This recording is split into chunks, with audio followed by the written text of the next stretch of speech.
We've all heard the legend of Genghis Khan, the master strategist who welded the steppe tribes into a single force and rose from a boyhood of hunger and betrayal to command the largest land empire history has ever seen. From the Pacific shores to the gates of Vienna, his name thundered across continents. Statues cast him in bronze, history books praise his genius on the battlefield, but the polished stories hide a darker engine that powered his rise. Behind the cavalry charges and brilliant tactics lay a system that treated people as raw material, a cold arithmetic where terror and reproduction built the state as surely as steel and horses. Few talk about how sexual politics and calculated cruelty forged the Mongol war machine, or about the private laws that governed the men and women who lived and died inside the most feared court on earth. To uncover that hidden machinery, you have to look past the myth and into the records, the secret history of the Mongols, the Persian chronicles of Rashid al-Din, the notes of European envoys like John of Plano Carpini. They describe a leader who understood that empires aren't built only with arrows. They are cemented with bloodlines, marriages, and the deliberate destruction of entire peoples. One practice became the blueprint for everything that followed. Long before he wore the title of Khan, Temujin burned with hatred for the Tatars, the tribe that had poisoned his father Yesugei and left his family destitute.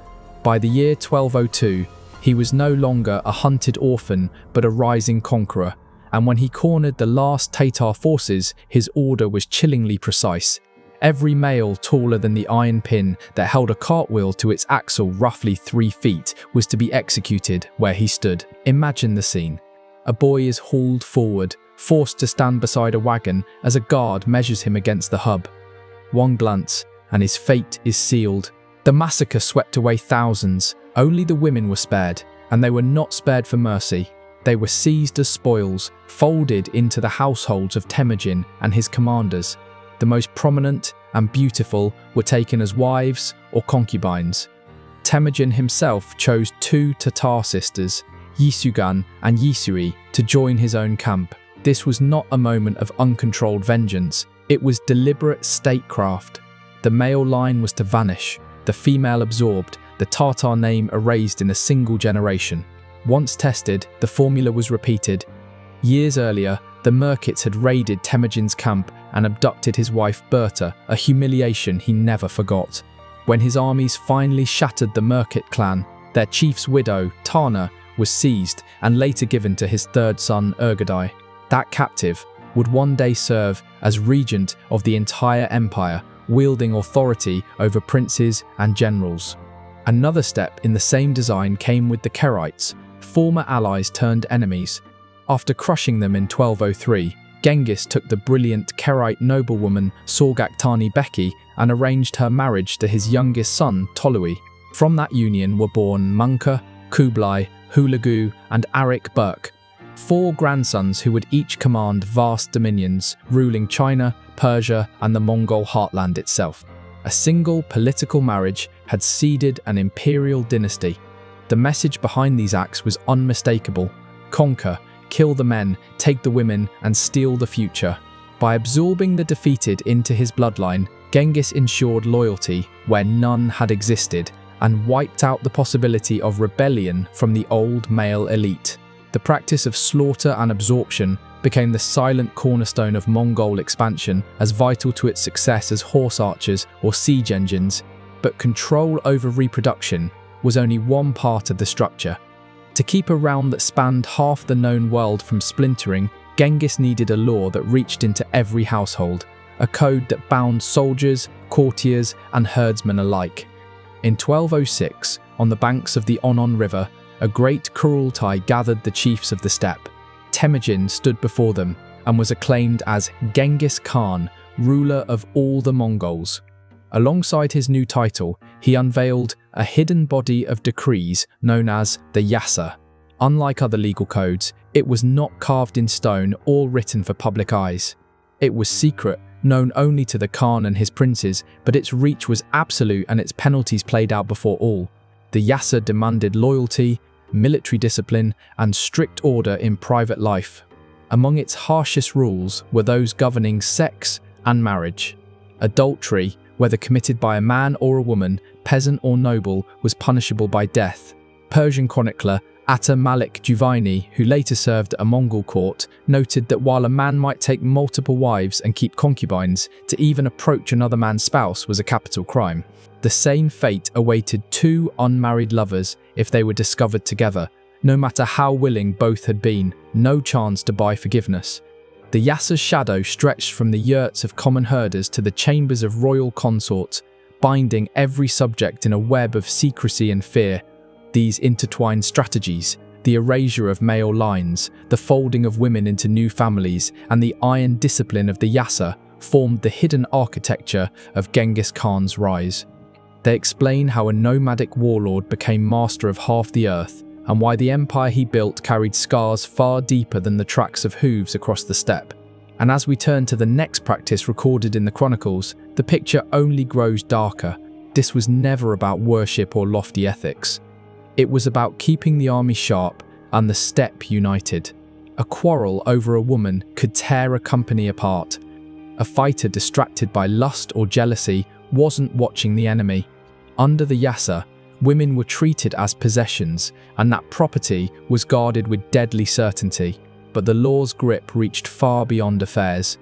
Death was also the sentence for sodomy, horse theft, treachery, desertion, or cowardice. Even small lapses could end a life. A rider who ignored something fallen from the man ahead could be slain on the spot. Relieving oneself in a river or spring meant execution. Washing clothes or bathing in running water during a march could draw the same fate. These were not senseless cruelties. They were survival strategies for a force living off the land. Polluted water could ruin an army quicker than swords. A foul camp meant sickness. A single careless soldier endangered thousands. The Yassa worked like the code behind a roaming war machine. Punishments were immediate, inevitable, molding a culture bound by obedience and fear. From battle to bedroom, every act was scripted. That discipline allowed a once minor tribe to command vast, mixed armies and seize an entire continent order held in place by the constant threat of a swift, lonely death. If you prize stories carved from real chronicles, subscribe and stay with us. We're a lean crew, and every single subscription keeps these tales alive. Tell us in the comments where in the world you're watching from. Genghis Khan's reach didn't stop at his soldiers. It radiated from his household, an immense, moving pillar of state. At its peak stood 4 principal wives, each a formidable authority. First among them was Bertay, his companion since his youth. After victories, he installed 3 more senior consorts taken from fallen rulers, Kurlan of the Merkits, and the Tatar sisters Yesugen and Yesui. Each queen presided over her own court, camp, and staggering wealth. These were the famed Ordos, palaces on the move. They weren't mere tents but Roman capitals, throbbing with trade and politics as they rolled across the plains. Persian vizier Rashid al-Din, later historian of the Mongol Ilkhanate, described how they worked. Every ordo was assigned its own lands, its own dependents, and immense flocks of horses, sheep, and camels, sometimes tens of thousands strong. They functioned as self-contained economies. Beneath the 4 queens stretched a rigid chain of rank. The Khan kept many lesser wives, and beneath them hundreds of concubines, organized in companies of 30 or 40. By his final years, Genghis is believed to have held roughly 500 women in his personal retinue. Such an intricate organism needed careful administration.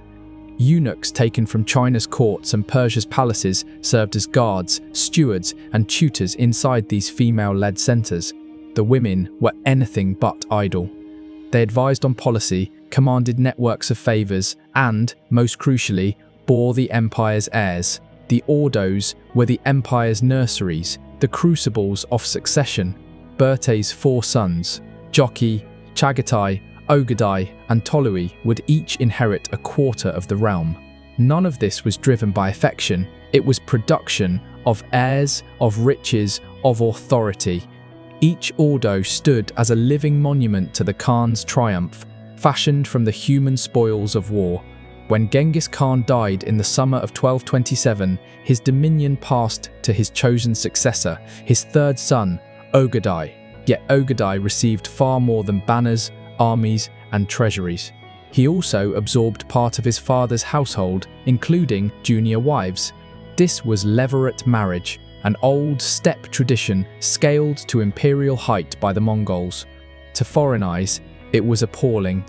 Franciscan envoy John of Plano Carpini, visiting in the 1240s, wrote of it with open shock. A man might marry as many as he could maintain, and, on his father's death, take all of his widows except his own mother.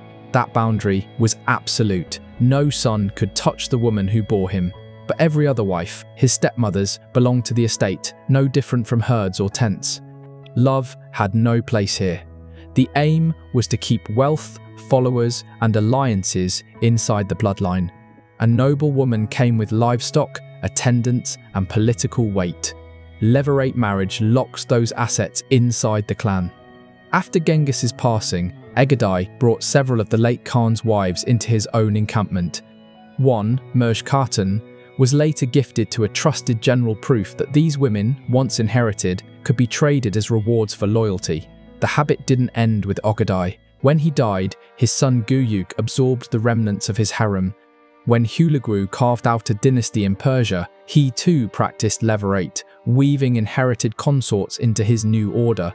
The pattern repeated through generations, a closed circuit where wives, status, and fortune flowed from father to son, ensuring no shred of power leaked beyond the lineage. This is the point where policy turned into raw, calculated terror. The Mongol attack on the rich Khwarezmian Empire in 1219 started with one act of defiance.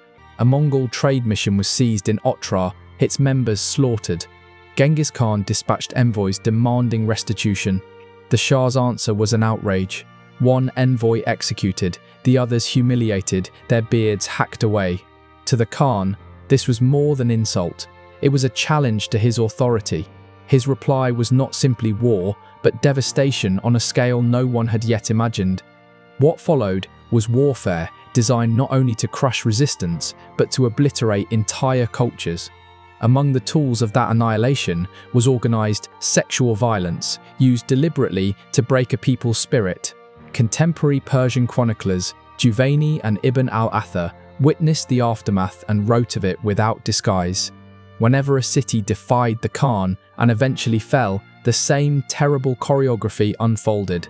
First, the entire population was herded beyond the walls. Artisans, smiths, scribes, engineers, and other skilled workers were separated from the crowd, living spoils destined for Mongolia to strengthen the empire. Next, the most attractive women and the youngest children were claimed, divided among the warriors as concubines and servants. Left behind stood a trembling mass, the old, the infirm, the unskilled. Then the killing began. But before the blade or arrow came humiliation. The sources recount soldiers committing mass rape in plain view of husbands, fathers, and children. It was systematic degradation meant to crush resistance forever. It happened at Bukhara, at Samarkand, at every fortress that dared defy. Urgench fought so fiercely that when it finally fell, the Mongols slaughtered its inhabitants and then breached the dikes of the Amu Darya, drowning the ruins to erase every trace of life. At Nishapur, April 1221, tragedy reached a new depth. An arrow from the city had killed Tokuchar, a royal son-in-law. His widow, Genghis's own daughter, demanded revenge so absolute that no living thing remained. Historian Juvaini records that to ensure none feigned death, every body, even dogs and cats, was decapitated, skulls were piled into ghastly towers.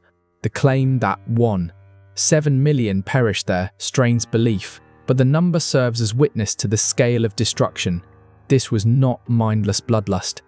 It was calculated terror, a warning to the next settlement: yield at the first sight of the Mongol standard or be erased. Each outrage meshed with the others, gears in a single, ruthless mechanism. The Yassa's iron code molded soldiers into disciplined weapons. That army conducted wars of extermination, capturing untold thousands of women. Through mass marriages and concubinage, those captives were absorbed, their identities stripped, their bloodlines woven into the growing dominion of the Mongol elite. Inside the great Ordos, the rolling palaces of the queens, they produced heirs. And through levirate marriage, Those heirs inherited not only flocks and estates, but also their father's surviving wives, consolidating every asset within the clan. Conquest, absorption, reproduction, a cycle feeding the most explosive imperial expansion history had ever seen. Cities razed by the Mongols have long since risen again. The secret text of the Yasa is gone. The Grand Ordos, once parading across the steppe, have disappeared into legend. Yet something endures, silent, indelible, carried in the cells of millions. In 2003, a team led by geneticist Chris Tyler Smith published a landmark study in the American Journal of Human Genetics. Analyzing Y chromosome data from across Asia, they detected an extraordinary lineage, a single paternal signature passed almost unchanged from father to son, present in about 8% of men living across what had been the Mongol Empire. Globally, that is roughly 0.5% of the entire male population, around 16 million men today. Using mutation rates, the researchers traced the lineage to one common ancestor who lived in Mongolia roughly a millennium ago. The data could not specify a name. Genetics cannot pin history's labels to a strand of DNA, but only one figure fits the time, the place, and the breathtaking reach required to leave such an imprint: Genghis Khan, aided by the sons who carried his campaigns across continents. His wars, his law, his household, and the vast machinery of conquest left behind, not just chronicles or ruins, but a biological empire stretching from the Pacific to the Caspian. The chroniclers inscribed his victories. The palaces crumbled into dust. Yet the bloodline, silent, invisible, coursing through the veins of millions, remains the last, unalterable line in the Khan's account book. Land and cities can be lost, archives can burn, but genes endure. Hidden inside humanity itself lies Genghis Khan's final dominion, not carved into stone or claimed on parchment, but encoded in living flesh, a legacy as vast and unyielding as the steppe he once rode.